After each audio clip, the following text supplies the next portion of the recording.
Hey gamers! I'm somewhere between Quickman and Hardman. It's me, Jason. And I'm the one responsible for all those try-finger butthole messages in Elden Ring, Patrick.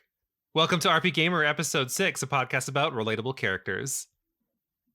That was you? Yeah, it was me. All of them? Yeah. All of them. Do you know what wait, that is? was that actually a thing? Yeah, Well, I mean, I know like the message system, someone keeps writing that. Yeah, so finger is a big thing in Elden Ring. So and then I like hole has always been one of the selective messages that you can use, but yeah, people, anytime someone is bent over when they're dead, anytime there's like a dead or corpse in the distance that is, laying ass up, face down, ass up, like everyone always has So tri-finger butthole. Yep.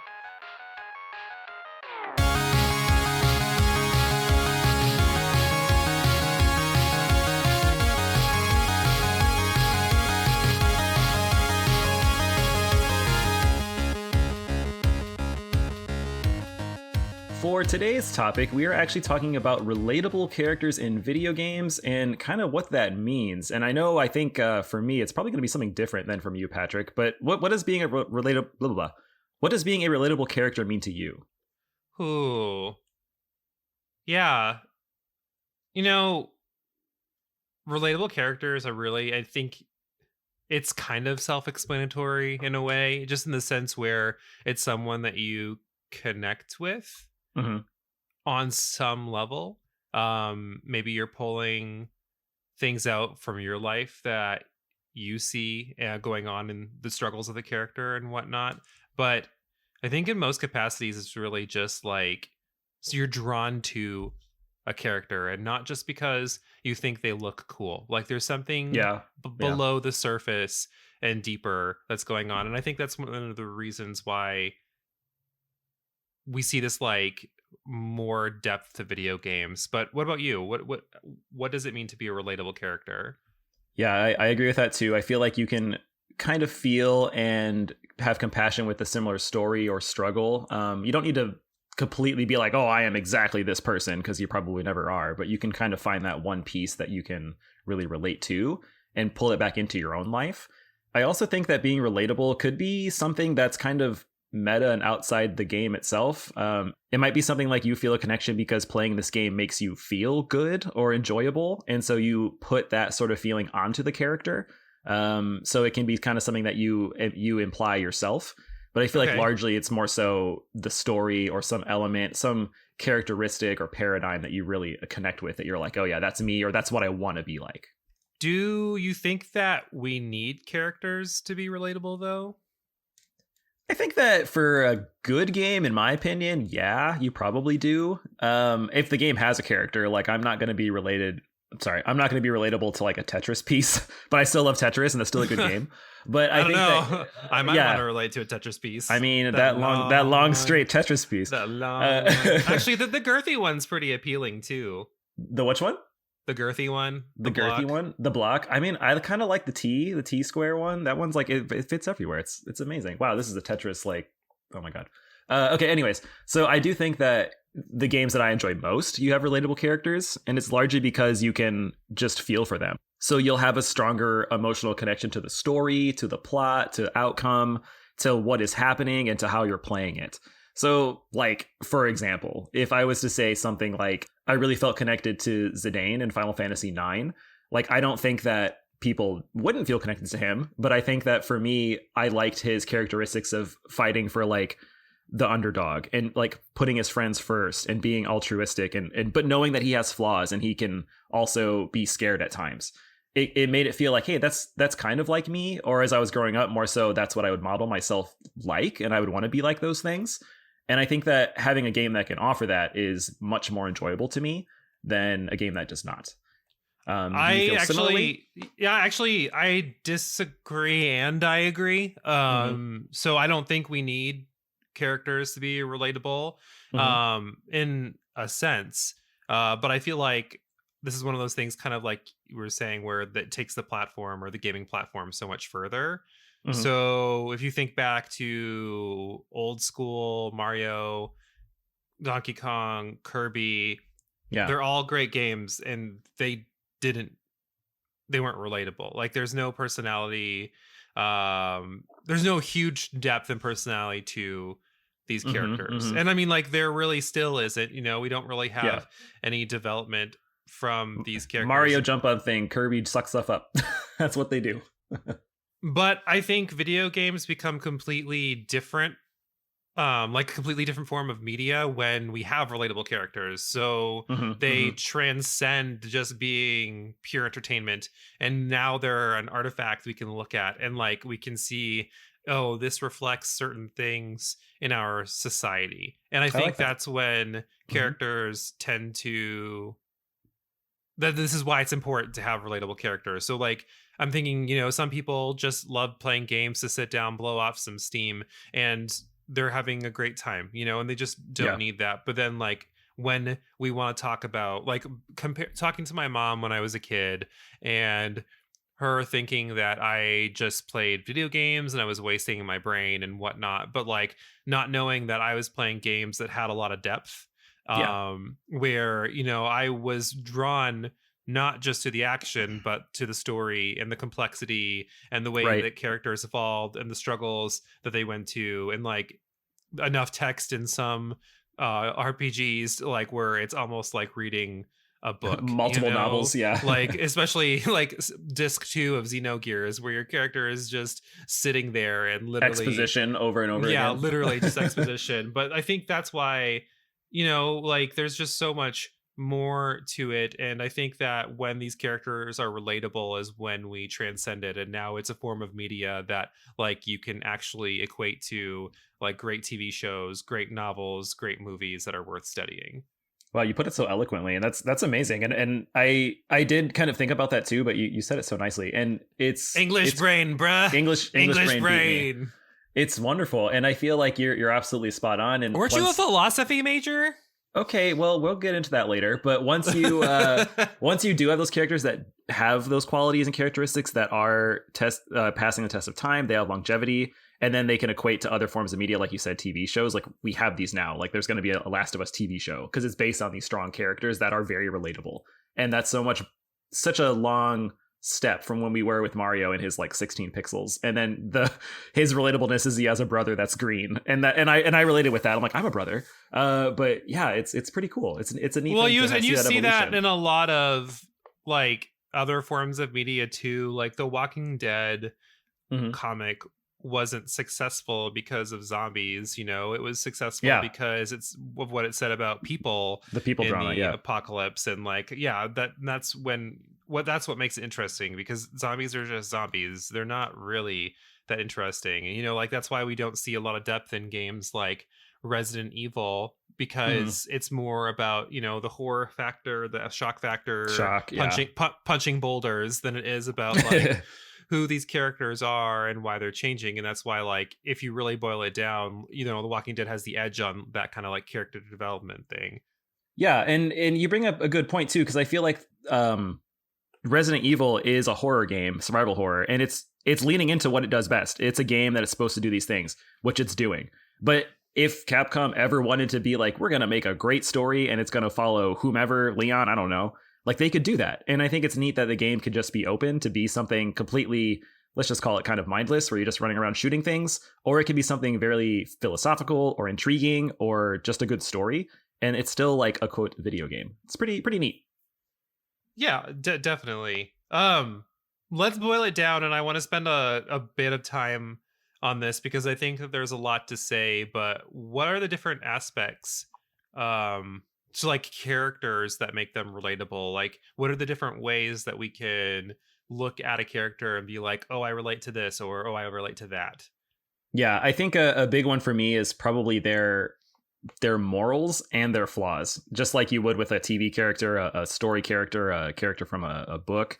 Those are really big ones, and it's kind of probably the of this conversation. Like that's what you lean to most. I know previously I mentioned Zidane is one and things like that, but I'm sure you have similar stories with other characters from Final Fantasy plots. So that's my. What about one. Zidane and his morals that you like? What do you stand by? Because actually, you know what? Of all the things that I wrote down, I didn't even think to write that down, and I don't I don't know why. Like it just skipped my mind. So like, what's Yeah, sticking yeah. out for you? I bet you're thinking of it too. I feel like it's just like it's their motivation for the actions they take. So there's a time where well, you've played 9, so like you know that like Yeah. Zidane protects. Have I played 9? I don't need to clarify as much, but there's times where like Zidane will protect like Vivi or Vivi, however you want to say it. Like he'll do that because he's a nice person, even though they don't know each other. Or he sees the struggle with Garnet/Dagger, and it's like, I want to help with this. Like I know I'm not going to be great at it, but like I'm gonna do it. And then they get into typical Final Fantasy shenanigans where eventually they're fighting like gods and deities, and they're still like okay with it, and they're like they never back down from that challenge because they're always tied together with their friends or their town, their kingdom, whatever game you're playing. And that sort of moral standard is nice, and I feel like that's what I would relate to, and that's why like I usually play like a lawful character when I'm in D&D. Like I usually don't play an evil person if I'm playing like a Mass Effect game, things like that. Yeah, I feel like a lot of those games preach integrity, which is something that like, you know, doing something even though you may not get a reward for it, or it might be the harder thing to do or just the right thing to do. I feel like that's one of those things where whether you are playing a character who you've created and you're making that choice, or the choice is made for you because it's just a part of the plot, that's definitely something that can be really relatable to real life. Because I mean, obviously anyone can do something underhanded, but I really think it shows the most about who they are and who we become. I went really simple at first, just because I like starting with like the lighter things and getting to some of the deeper things. But I think that like one of the things that's most relatable is just how a character looks. It's the first thing. Yeah, that's a good one. It's the first thing you see when you look at a character. Like if a character is taller, I might relate to them in some way. You know, if a character is bald, you're definitely relating to them in some way. I do. I completely do. And like, especially when we talk about race and skin color, I think that's something that a lot of people can relate to as well. And I think that's why I think it's incredible that Spider-Man, his most recent game, Miles Morales. Oh, it's such a good game. Yeah, and it's Miles Morales as opposed to Peter Parker. And I think that's like something that the world needs right now. And it's funny because I'm in a bunch of different gamer groups. Some are definitely for LGBT audiences, and some are for just everyone. And in all of the groups, I've heard people complain about lesbian characters or different people of color, you know, like as being lead characters, and like why it's such a big deal. And it's like, well, it is a big deal because gaming is just so whitewashed. Like not everyone playing games is a white straight male. it doesn't impact me negatively to play as, you know, a minority in any capacity, but it would impact someone positively to have that option. So I just think it's really great that we're seeing that. So, and again, like just based on look alone, you know, we're just literally just taking as simple as that. Being able to look on screen and be like, that's me, is a really, really strong factor. One other thing that I thought was cool, and I didn't really think about it until we were really looking at this topic, but I feel like I grew up on a lot of older games, and so did you. And some of those characters just don't have personality built into their story. So you kind of find it in your own playing. So for example, like Donkey Kong Country on the Super Nintendo, I loved those games. And I always gravitated towards Diddy Kong because he's younger. Like he's the younger brother, if you will, quote unquote. And that's me. And I always liked that he was faster than Donkey Kong. So I was like, okay, cool. Like being fast is a younger, relatable trait. And so I liked that. And so like the same thing, like Luigi earlier is basically Mario's clone. He's green and the second player, and like my brothers would be the first player. So this is how I could find relation here. And it brought me comfort and joy knowing like I'm playing someone that is kind of like me, and I can impart my own feelings onto them. Like I make up a story for them, or I feel connected because of this, that, and the other, which someone else playing the game may never do, or they may never even see it because they're like, I'm just going to play Donkey Kong instead. So I have a lot of like sort of those imaginative, relatable traits that I really enjoyed, and they stick with me. I think it's part of the reason why I like Mega Man a lot. Just growing up with him, it brought like comfort to me knowing that this is a character that I liked first before my brothers liked them, and he's strong. He's a robot, but like still is like a person, so I can relate to that. He fights for what's right. So a lot of these other morals that I always sort of cherish too. Well, and I know you say like it was harder to find that in older games, but I think older games still had those things because one of the things that I really related to very deeply was character struggles in even early RPGs. Yeah. So in Phantasy Star 4, the main character Chaz loses someone, and it's a pretty pivotal point in the game. It's like you watch and you see it happen, and I mean, I Hmm. think you can kind of guess that it's going to happen too. But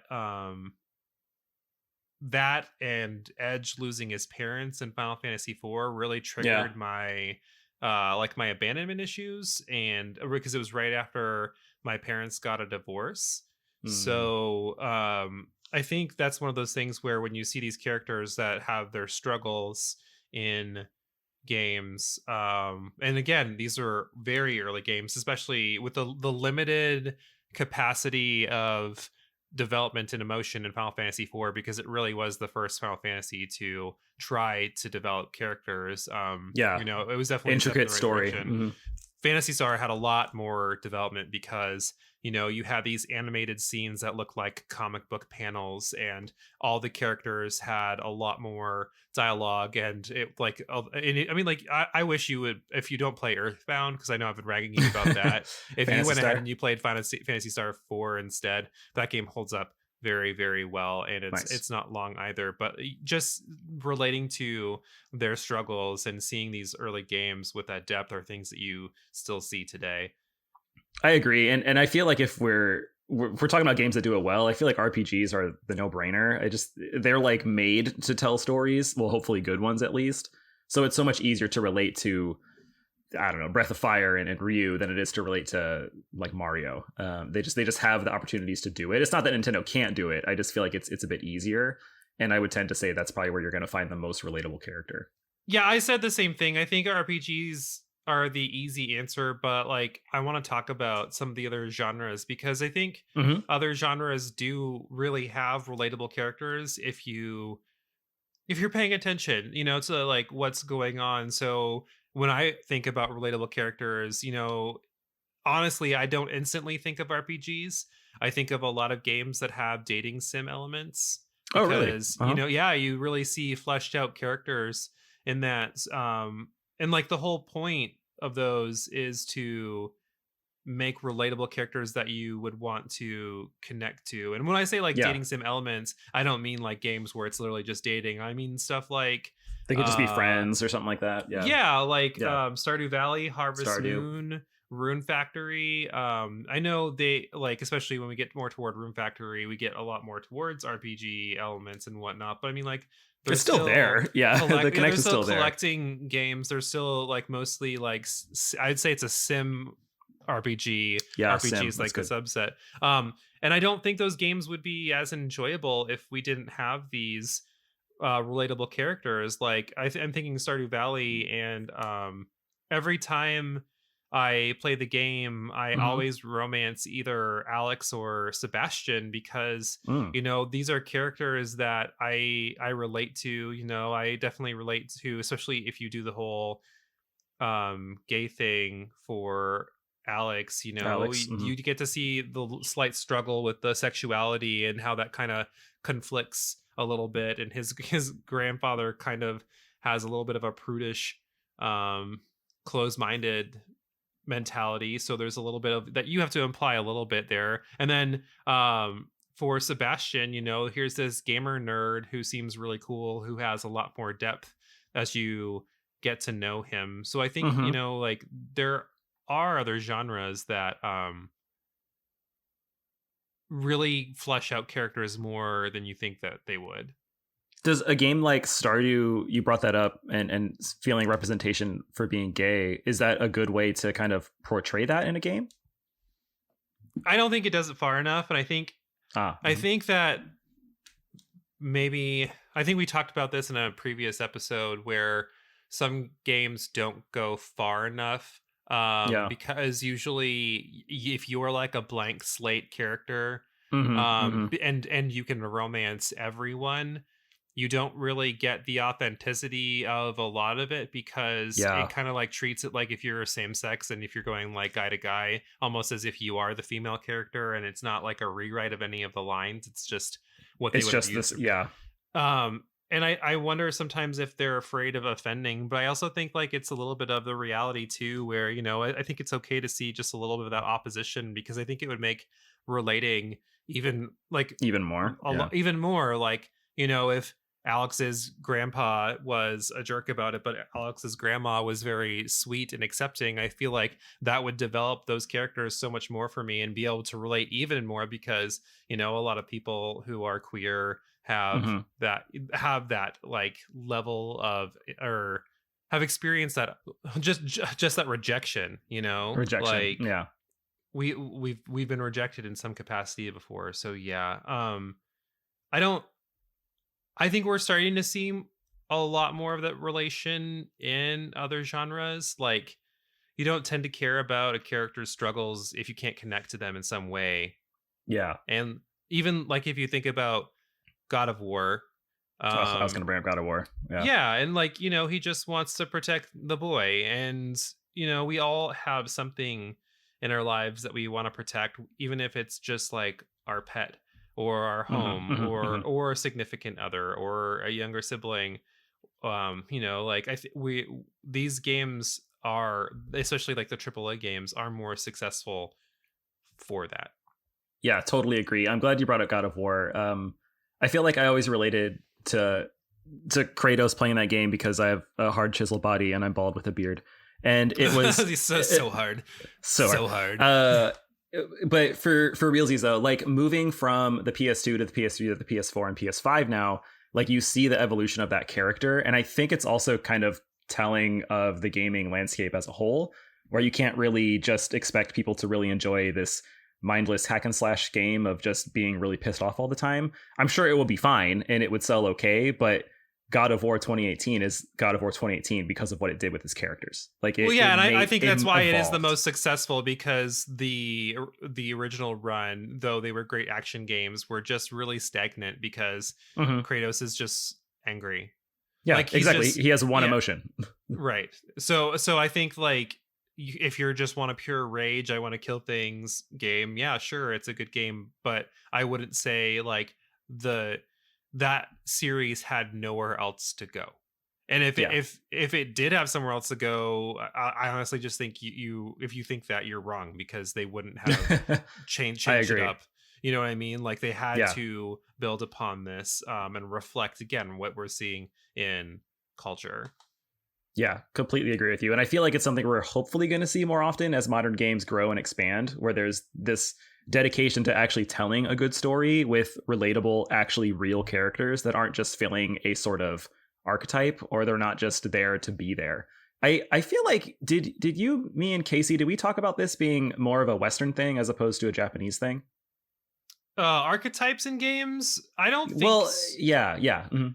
I don't think it's so. We talked about, I think this was our Final Fantasy episode on our Yeah, I think so too. Patreon. Hmm. That wasn't a pitch, but it's also a pitch.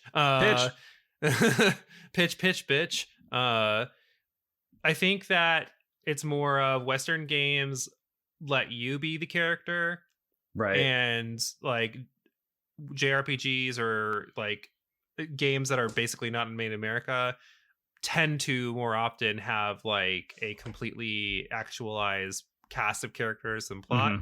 Hmm. Um, so I think in that capacity, you could say that you don't see it as much in Western games, but I think that's more for RPGs than it is for, like action Not games. RPGs. Yeah, Right. yeah. Because, The Last of Us is made in the West, Hmm. and it is a very like, you could pick out archetypes of characters in Yeah, that game yeah. 100%. But yeah, let's talk about archetypes. I think this is a good jumping in point to the next part of our discussion. I want to know, like, who are some of the characters, like what are some major archetypes that you feel like you connect to the most in games? Like what draws you in? Um yeah, Yeah, what kind of archetypes draw you in?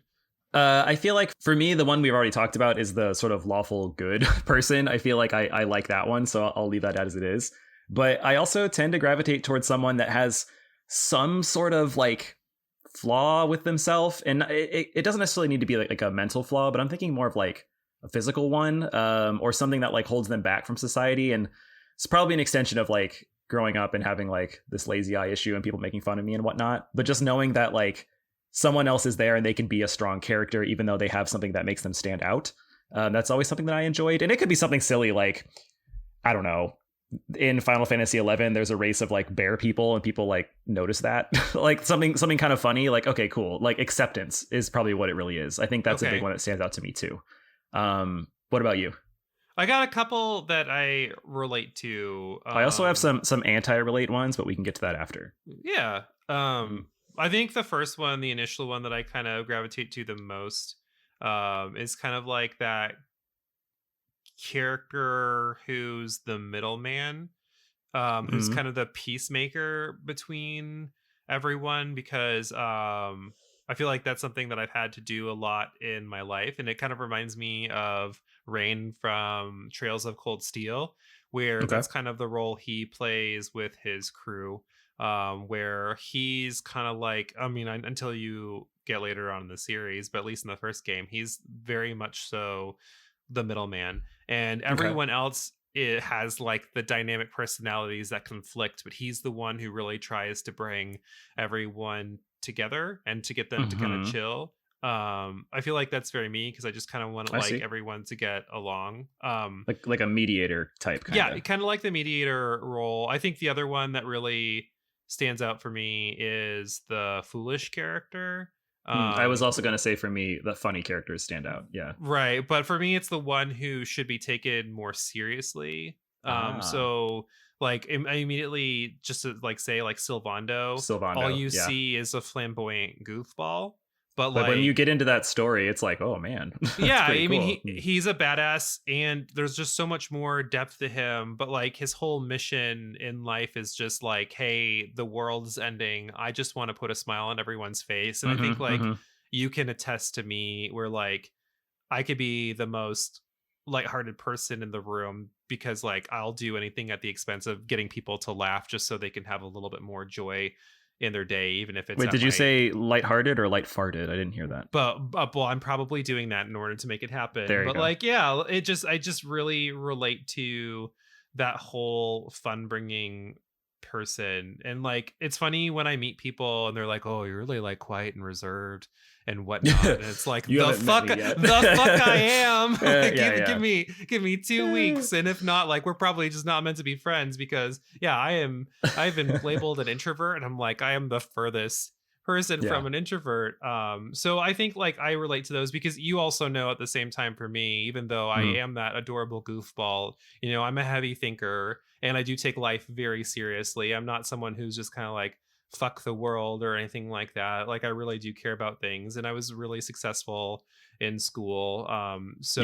It's hard, because you know you want to be this like joyful person, but it's almost like you're not taken seriously if you're not more stoic and reserved. And that's something that I've had to struggle with in my life. What about you? What's another yeah the funny one is one that I lean towards too, and to bring it back to what I mentioned before, like putting my own personality towards a game. Like I always play games to have fun, to kind of escape and enjoy my time. So whenever a character can make me laugh, like I really do enjoy that.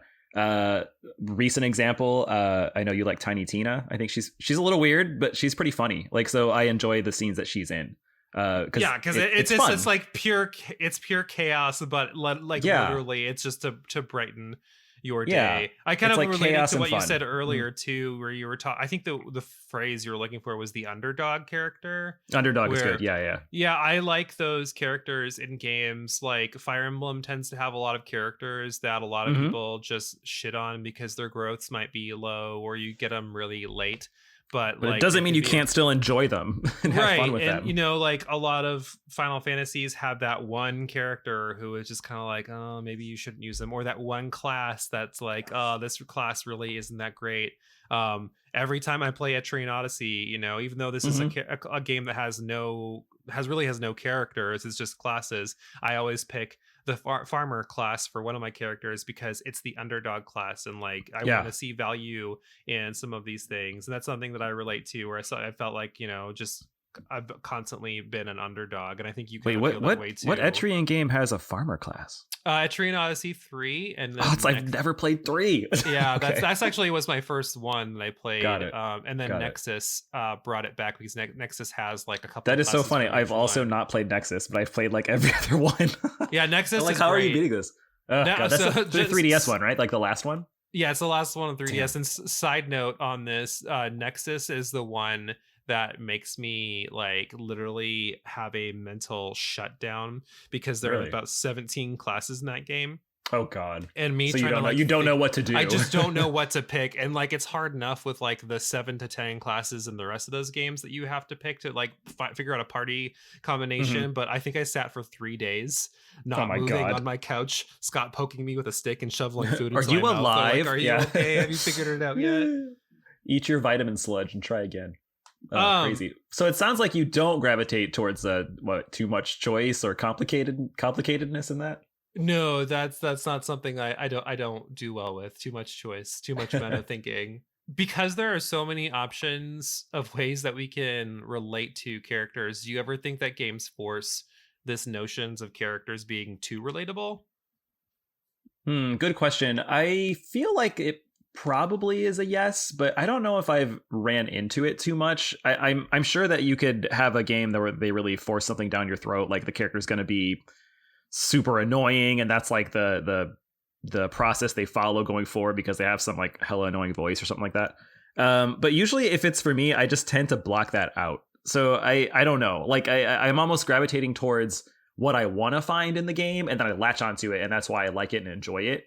So if there's someone that's too like unrelatable or too relatable, I should say, I tend to just not even care about them. For me, I think when a character goes from an archetype to a stereotype, that's Oh, when okay. they're really forcing this whole notion too much, where it's kind of like we Yeah. have to make this so clear that this personality trait is exactly what we want you to get out of this character, but it becomes We need to defeat chaos. Where is chaos? right, and it's just a one note Mhm. that there's no like depth to the character outside of that one trait. So you Yeah, know, it's thinking flat. about Kratos in the first 3 God of Wars, it's just revenge. You know, there's no Yeah. other There's depth. like little bumps here and there, and then finally, once the last game comes, it's like, oh, there it is.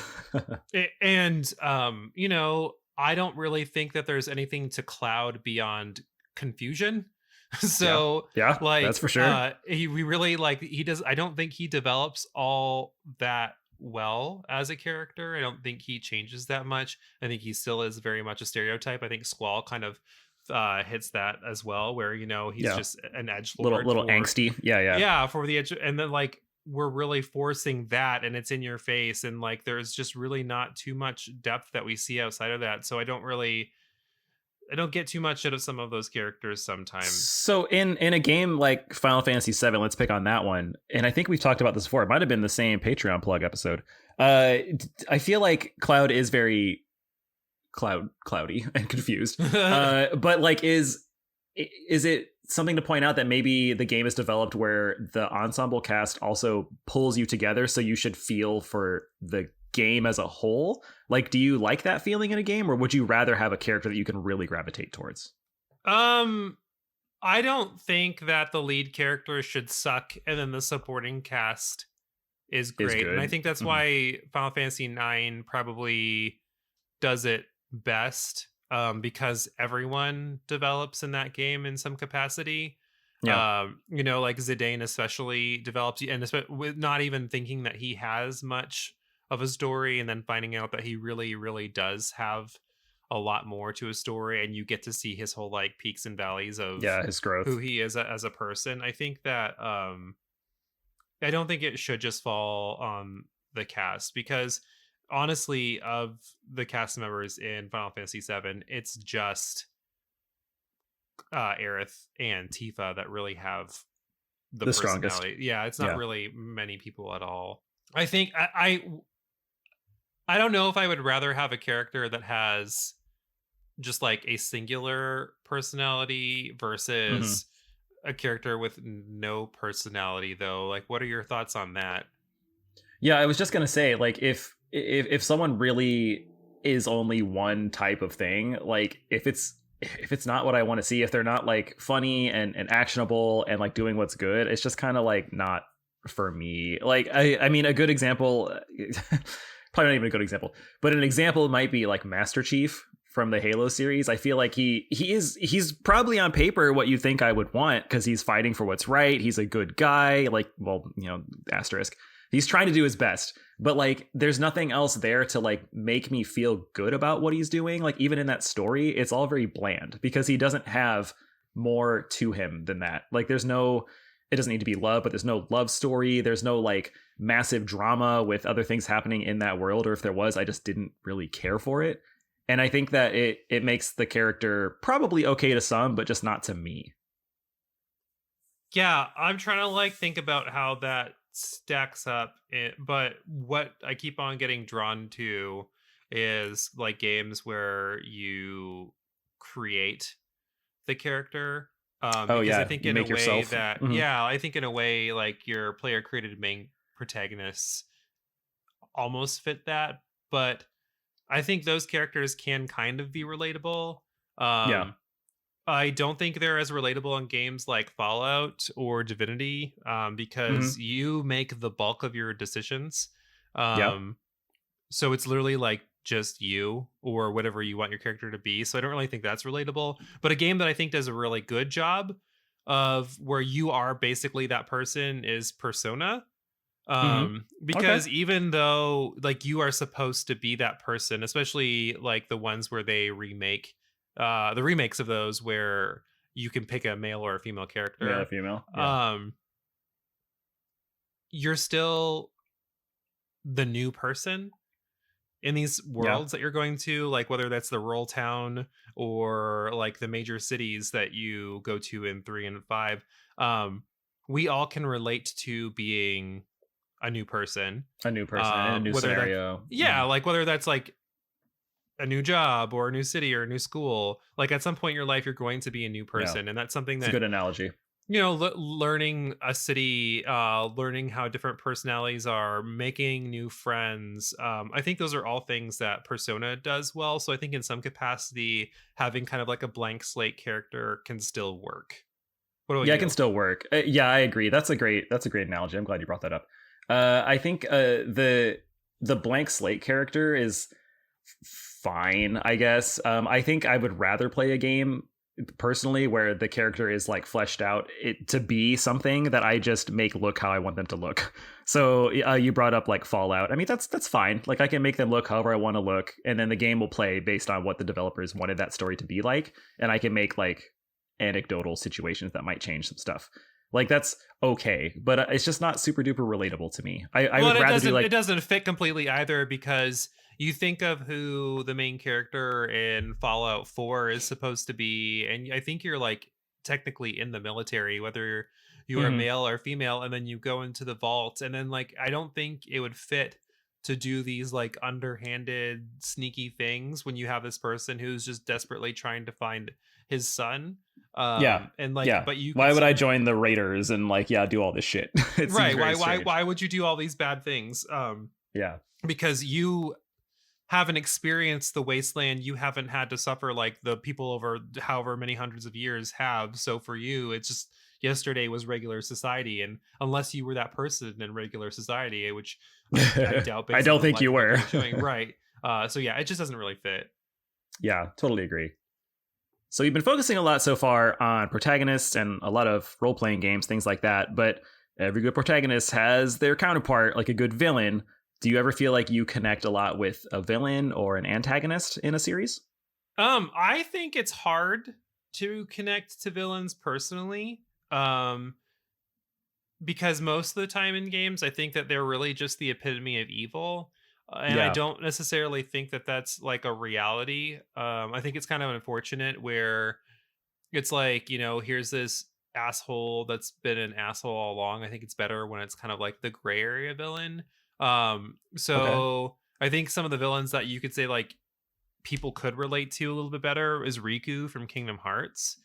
Yeah, I would say Um, that's a great example. like He's just a guy he trying to get what he wants and what he thinks is best. yeah, and he's super jealous of Sora and Kyrie, Hmm. and that's kind of like the focus of the first game where, I know he's not the ultimate villain, but he is a villain, and that He's a kind of villain. what's Yeah, like it establishes the darkness in his heart, like it's not like that yeah, cheesy Disney-esque, but I mean like it really is. yeah. And everyone's been jealous at some point in their life, even Yeah, minorly. So I think you can that's all kind of feel one that. thing. Mhm. And then the other one that I think is a really good example, you said you've played the first Dragon Age all the way through, right? Oh yeah. Like Logain, is I think a Yeah, good yeah. example of a He's villainized from villain. the beginning. Yeah, yeah. Right, but like when you get to like the pinnacle of like confronting him, even though he's kind of underhanded and he's definitely a tyrant, he really is just trying to save the world.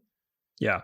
In And his own way that he thinks is right. Yeah. right, and that's the thing, like, because literally it seems like the situation seems hopeless, the Hmm. world is definitely scarred because of racism and all kinds of fuckery, Yeah. like he's just trying to save the world, and it's very gray because you can relate to him, and like Hmm. he solidly has an army that could stand against it, and I don't think he'd be a kind ruler, but I mean like he really is just trying Yeah. to defend the world. And I feel like there are some games where you see that, where you don't have these Negans like you see in The Walking Hmm. Dead, where they're Hmm. literally just like terrible people. Like Terrible it's yeah villainous tyrants. Yeah. it's gray. How about you? What do you think is relatable in villains?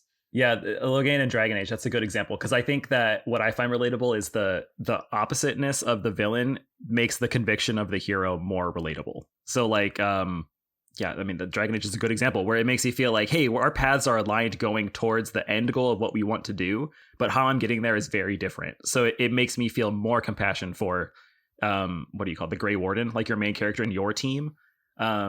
So that's kind of what I think a good villain can do. I don't think, to your point, I feel like villains are usually straight up evil, and I'm like, yeah, that ain't me. But if they can make me feel feelings about like why I'm playing the game and why I may need to stop them, or may think like, hey, whatever they're doing is wrong, but I see where they're coming from. I think it makes the villain in a sense relatable, but it really is just in conjunction with why I like the protagonist. Does that make sense? Yeah, I think You know what I'm saying? it Yeah, makes sense.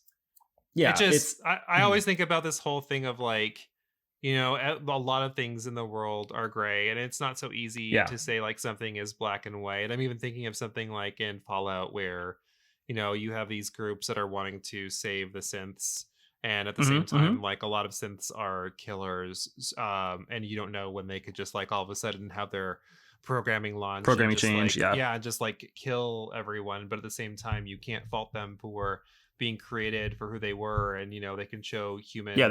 they didn't choose that. Yeah. Right, but like what right and what is wrong is so gray, and that can make a lot of decisions really hard. I don't know how you feel about this. I think this is kind of what I was just dancing around, Hmm. but it's kind of like for characters, do you think that this whole thing, like if they have to choose between right and wrong, Hmm. kind of like their challenges, is that what makes them relatable, or do you think that their overall quest is what makes them relatable? Hmm. I'm thinking probably a little of both, to be honest. I think the overall quest gives you the like backing of why this person is the way they are. So long as, like you said earlier, they don't pull the rug out from under them and they become a stereotype. I feel like the overall quest is what makes me feel good about a character. To use Zidane again, like I know the quest he's going on, and I'm like on board with expectations set that this is what it's going to be like. So like the challenges there accentuate their personality and develop them towards being better at their quest. So I guess what I'm saying is I'm looking at their end goal being like what I find the relation to. Or we were just talking about villains, like the villain's end goal too, the exact same way. Like that's what I could find a counter relation to. And that makes me feel more or less for that person. Yeah, I guess you're right. Like I'm thinking of something like I know we talk about her Oh a yeah. ton, but because I think it's just like she really is just one of the best written characters in gaming, Yeah, just she makes a really big pivot like halfway through that story on what she's going to do and what her expectations were. But it's still like aligns with what she's thinking the whole time. Yeah, and it really does. Like it's still but even still, just like her willing to do something for the greater good is her quest, and it's at her expense. I think that makes her so much more relatable than like the little things that come up along the way. Yeah. And like, do you find that she's, in your example, she's relatable because like you've experienced that or like you put value in that thing? Not so much for her, but I think maybe for more people, more relatable problems like Vivi, for example, from Final Fantasy IX, the whole like anytime it comes to identity. Yeah, identity. I think that's when it's really relatable personally, like who I am and what I'm like, what is my purpose, as opposed to like, hey, this character likes fishing, so therefore I really, I like fishing. Yeah. I think that's when I tend to relate to a character a lot more as opposed to just like the surface level things. Yeah, because we're all complicated beings and we're not just all about fishing. And I get it, and that makes sense to me. Like I could see why any person that's playing a game out of more than just enjoyment for passing time would appreciate that. I think that's where you would gravitate towards. Yeah, I mean, if a character has DSLs, I'm totally going to be like relatable, but oh my god. And on that note, we're going to take a quick break. Okay, well, thank you for that conversation. I'm just thinking about all these nice feelings from the past games I played and why I love those characters. You're actually thinking about my DSLs, aren't you? Let's not even go there. So let's tell us your thoughts, everyone listening here, over on our Twitter, Instagram, and Discord. We do want to hear what you think. What characters and characteristics are relatable to you? Don't forget, you can also leave a review of this podcast wherever you're listening to. We would love to hear that. And if you have not already, you can follow us on Twitter and Instagram at RPGaymer, and you can also join our Discord and join the conversation there. We'd love to hear you on there as well.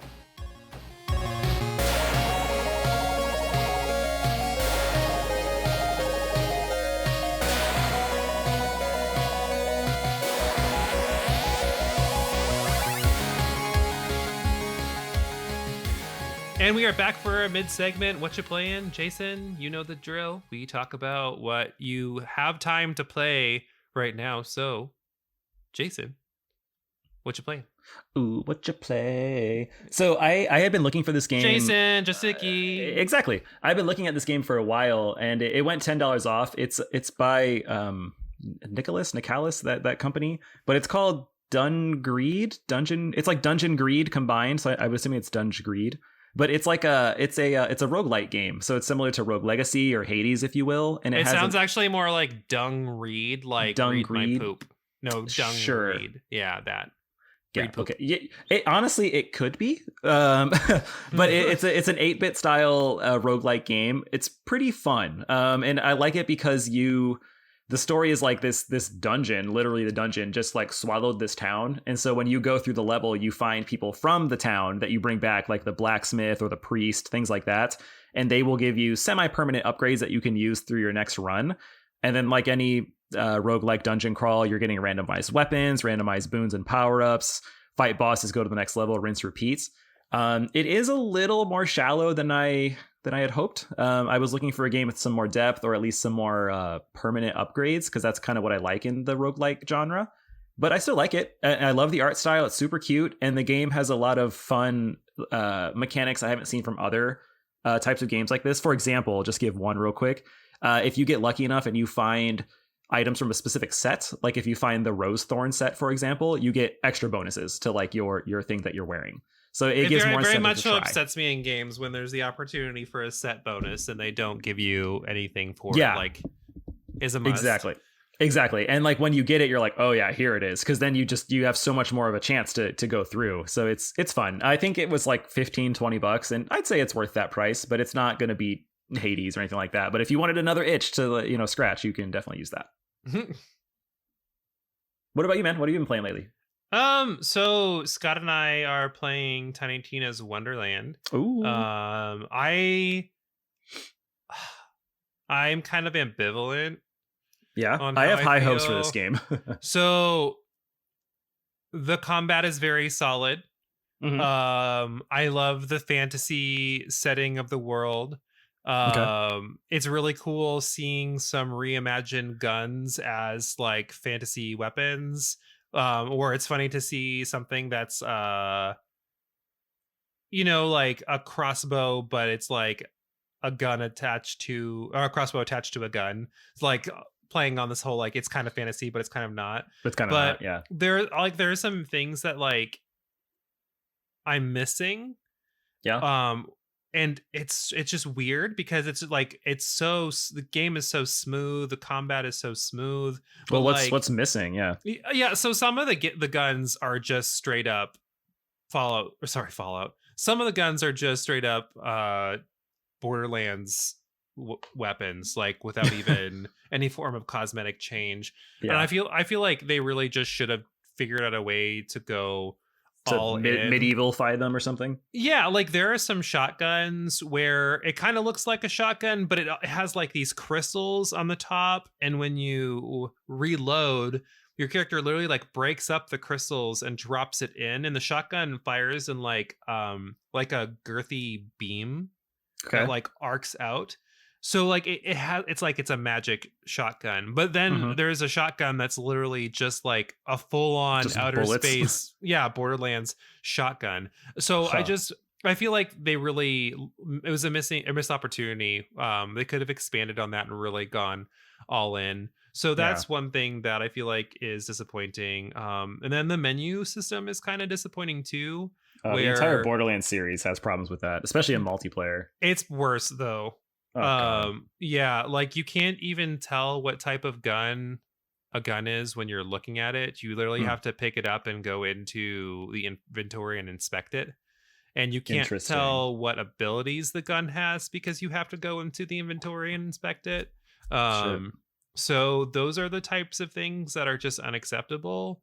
But aside from that, like I'm having a good time with the humor. I know some people have complained about the humor.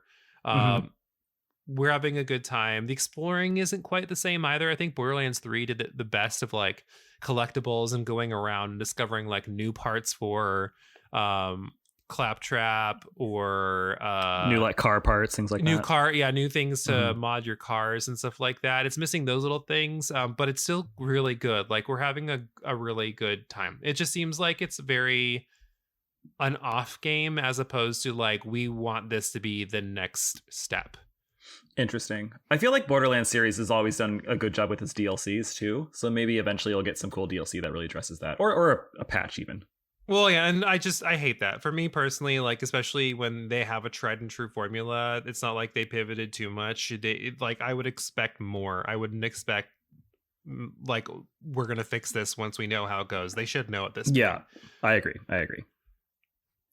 All right, and because we are so cool on our Discord and our Patreon right now, we are going to continue this whole trend of answering fan mail questions. So, fan mail question. I can't believe we have fan mail. This is great. Right? I mean, yeah, we have a private Discord channel for our patrons where they can guarantee getting a question on the episode. And this one actually comes from Lacking Wit, straight from our Discord. And Lacking Wit wants to know, what gaming universe would you want to live in? So Jason, why don't you go ahead and answer this first? What gaming universe would you want to live in? The first thing I'm thinking of, someone had asked this on like Reddit or something like that, and one of the top answers was Fallout, and I'm like, why the fuck would you live in that world? Giant insects? I just think they must have been like, oh, the guns will be fun, but I'm like, everything else is terrible. You'd just be murdered, like literally. Everything murdered, even the bugs murder you. Okay, man, my first answer is almost always going to be Pokemon. Like that would be such a cool and fun world to live in, and just be a trainer, be a ranger, be a professor. Like I'm those gonna are all really challenge cool you things. on this. But wait, is your challenge to pick a different game? Because that's what I'm doing. No, my challenge on that is like literally, do you really think that you would be able to stomach animals that you are catching that you're literally throwing into like animal fights. Because I remember being a kid and being like, oh yeah, I wish Pokemon were real, but like thinking as an adult now, I'm like, it's a little barbaric. Yeah. Well, yeah, I mean, like literally, if like my Rattata fought a Scyther, like it would get massacred. It's not gonna like all cutesy and whatnot. So yeah, I think if I was being realistic, I don't think I would train. Like I feel like I would probably just enjoy the world because usually everyone's pretty nice instead of one megalomaniac. But it seems like a nice time, and it seems cool. Like everything is really cute. Everyone's very friendly. Yeah, there's definitely some danger, but there's also some mystery around. Like, oh, that's where Dragonite lives. Like, that's crazy. And just to know that you live in that sort of idea, or that world, it seems kind of fun. So I guess that's probably where I would go. What about you, man? Where would you want to be? I would want to go in probably Dragon Quest. I was thinking Dragon Quest for you. Yeah, I think Dragon Quest really sold it. I think because the monsters are so cutesy. Cute? Yeah. That like it doesn't seem like it would be as intimidating. Plus, you're walking to the kingdom. You're like, oh, you're cute, but you're gonna kill me. Right, and I think like anything where you could beat something up and get money from it. I know that sounds really cruel, but at the same time, they are monsters. They're not good, and you see like regular people in those games as like semi badasses at the same time too. But I just feel like the level of oppression isn't really set. It's not super high. Yeah. So I mean, everything is just very bright and vibrant. And you wouldn't be eating a Magikarp for dinner. So okay, but when they like fry up that Magikarp on a stick, I'm like, that looks pretty good. I would eat that. Like I want Magikarp taiyaki. That'd be amazing.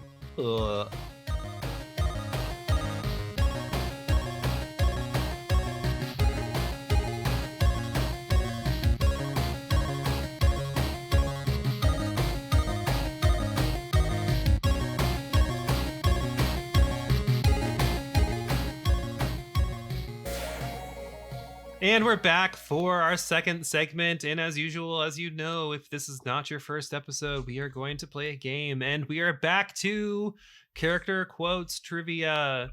It's been a while since we've done this one, I feel. It's been a little while. Was the Final Fantasy episode the last time? I was just thinking that, actually. I think it might have been Final Fantasy. And when was that? Oh, last season. Last season, right? Yeah, like middle of last season. So the way this is going to work, we're just kind of going to do the usual where we will give the quote. We'll give a slight clue that might be a little abstract. And then if they need a little more help, which I have a feeling is going to happen a lot because we didn't set any limitations this time aside from it being inspirational quotes, right? Or something about life, if not inspirational. I picked characters that are meaningful to me, so I'm like, I feel like they're known, but I don't know if you're gonna get them. Hopefully, yeah, same. So then we'll give a specific clue to help out. So this one might be a little bit more rough than the Final Fantasy one. I know for the Final Fantasy one, I like answered before you finished some of those, but we'll see how it goes. We'll have a good time and play along at home. See if you can guess them yourself. But yeah, Jason, why don't you start us out?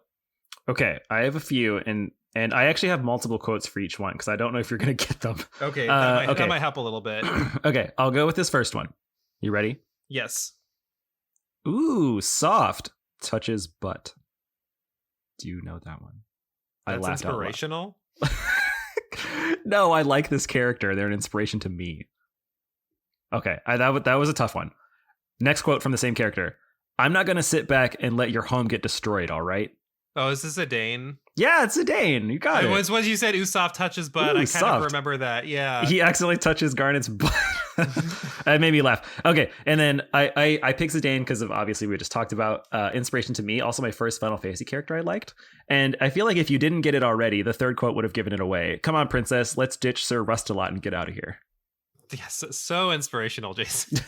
Okay, I went with inspirational to me as opposed to the quote is inspirational, but some other ones are inspirational. So okay, well, I went with semi or just maybe quotes about life, even if they're not inspirational. But I have one of those. I have one of those too. Go ahead. So go ahead. My first one is: we all make choices in life, but in the end, our choices make us. Oh God, that sounds so familiar. We all make choices in life, but in the end, our choices make us. God. I don't know.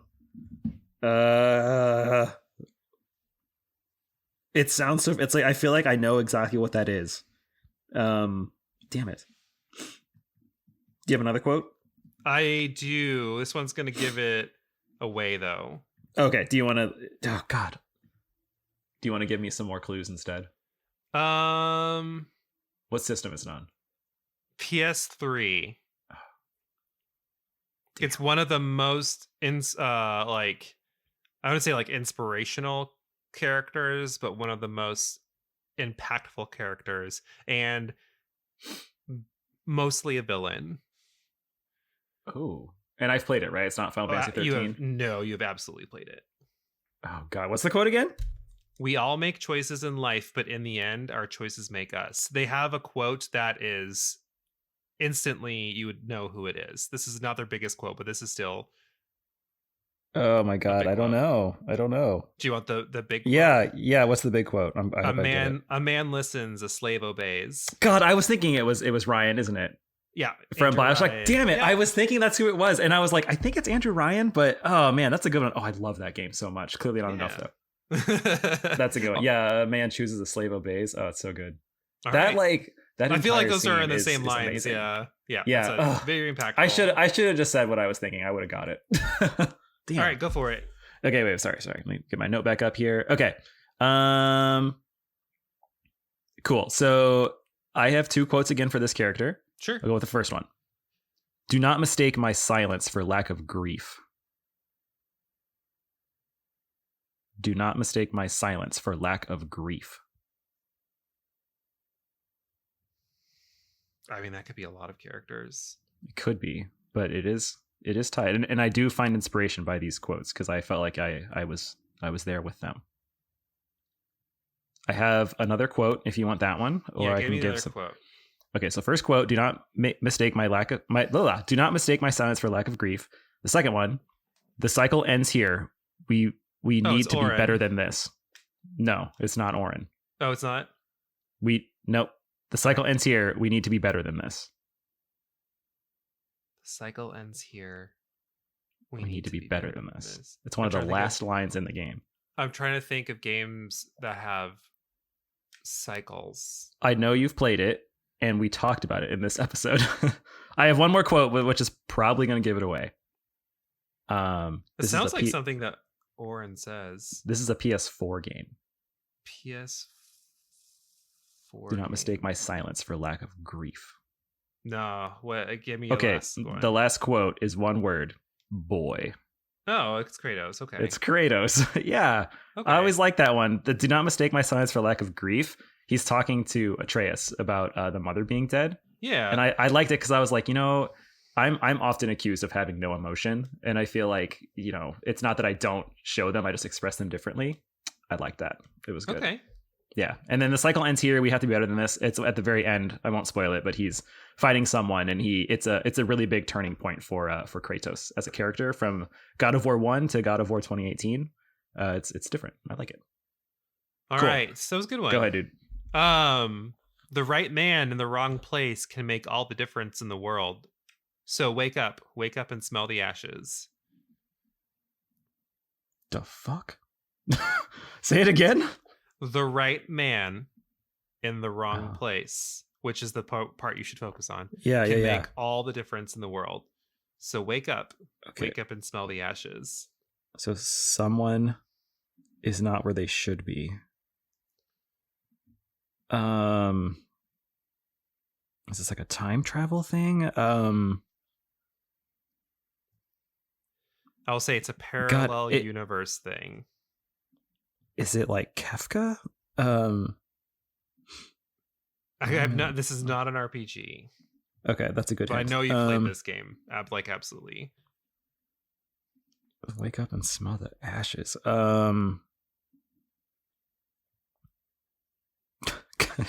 Is it like a Tekken quote? Oh my god. Here's my next clue. Okay, what's the next one? We will likely never see the third game in this series. Ooh. I mean, I want to say Power Stone because I love Power Stone. No, I went grand with these. Like, these are all very grand games. Oh my god. I'm getting less This Is Familiar vibes than the Andrew Ryan one. Shit. What console is it for? It's the Villain. It actually started as a PC game. And then it trickled onto consoles from there, I'm pretty sure. Like, at least one console. Read it again. The right man in the wrong place can make all the difference in the world. So wake up and smell the ashes. God, I don't know. Half-Life? I don't know. Yeah. Is it Half-Life? Yeah, it's Half-Life 2. Yeah, it's G-Man. G-Man. Yeah. Oh God, nice. I'm glad I just said what I was thinking because I was thinking that too. Yeah, that's a good one. You're talking about that's from Half-Life 1. I think that's what you're talking about. Oh, is it the beginning of 2? Is what I'm thinking of? Yeah. I think that's what it is. Oh man, Half-Life. I feel like people rag on that game quite a lot for being like, oh, it's so great. Oh yeah, I will never get the third one. I get it now.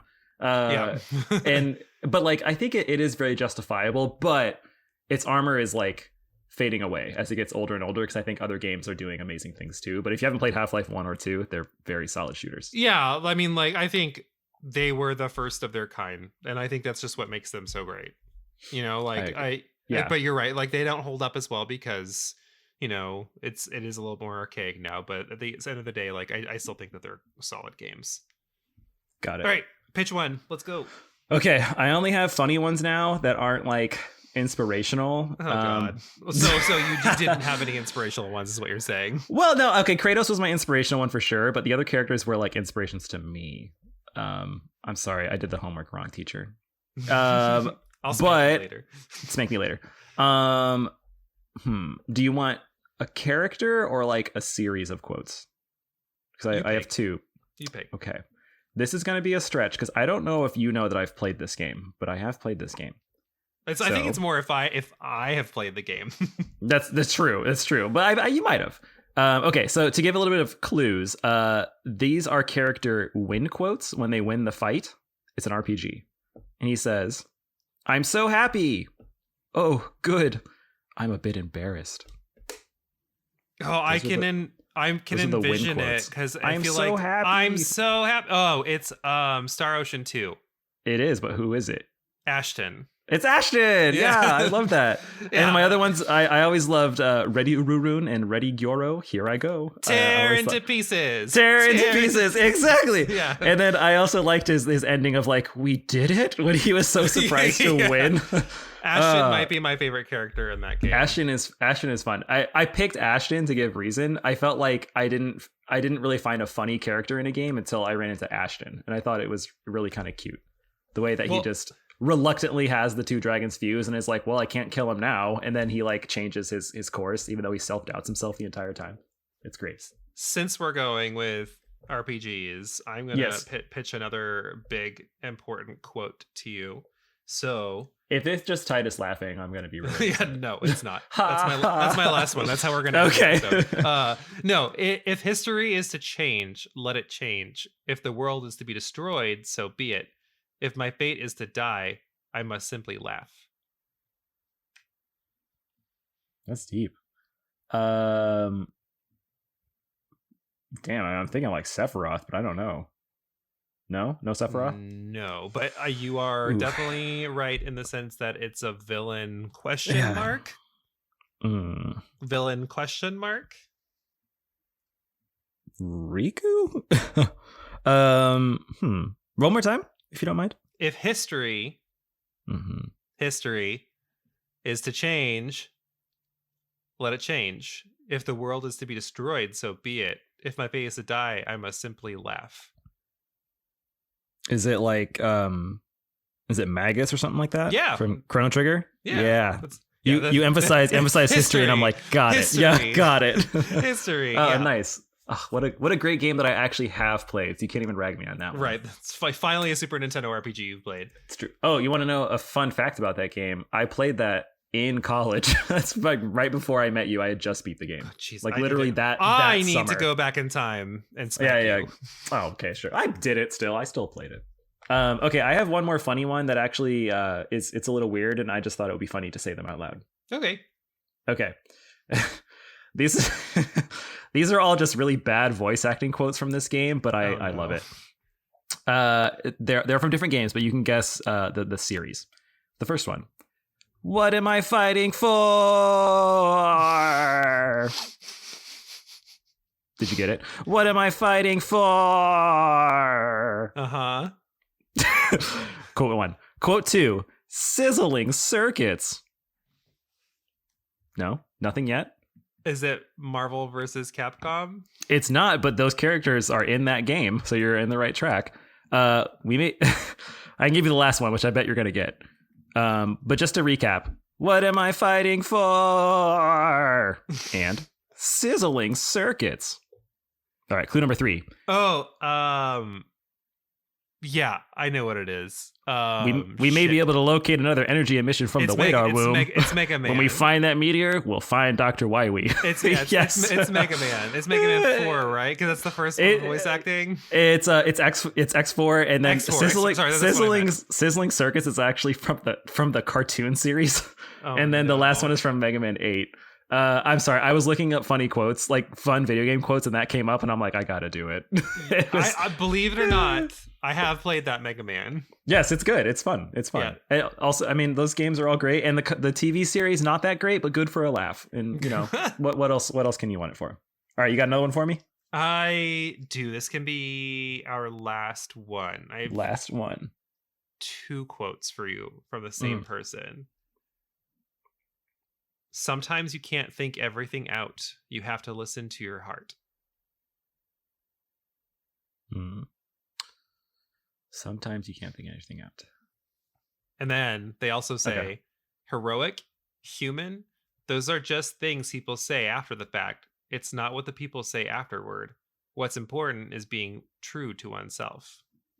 Damn, you really got these inspirational quotes. I'm just talking about Mega Man. Well, the first quote I was thinking, like, is it a Kingdom Hearts thing? But the second quote, I'm not sure anymore. You have 100% played this game. Shit. I'm surprised you didn't pick an Earthbound quote. Well, there aren't many. Oh, yeah. Read it again. Sometimes you can't think everything out. You have to listen to your heart. And then heroic, human, those are just things people say after the fact. It's not what the people say afterward. What's important is being true to oneself. The fuck? My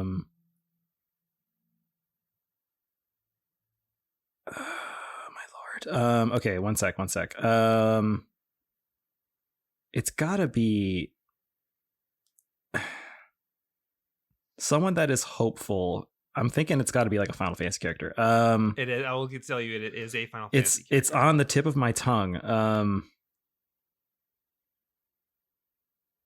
It's towards the end of the game. It's Zidane.